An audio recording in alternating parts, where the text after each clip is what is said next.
আমার যে বার্তাটা থাকবে সেটা হচ্ছে বাচ্চাদের যে গার্জেন আছে তাদের উদ্দেশ্যে, যে আজকালকার দিনে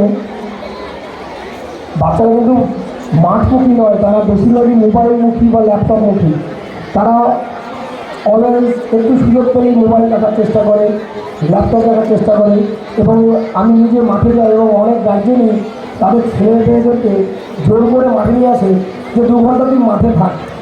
তো আমি বলবো ওদেরকে এমনি হও আপনারা কিছু, আমি বেশ কিছু গার্জেনদেরকে দেখি যে ওই বিকেল 3টে বা 4টে থেকে 6টা বা 7টা পর্যন্ত এই যে টাইমটা, এই টাইমটাতে অনেকেই স্টুডেন্টদের টিউশনি বা আদার্স কোনো পড়াশোনা বা অন্য কোনো ক্ষেত্রে তারা ইনভলভ থাকে, এবং যার জন্য কী হয় তারা কোনো মতেই মাঠে আসতে পারে না।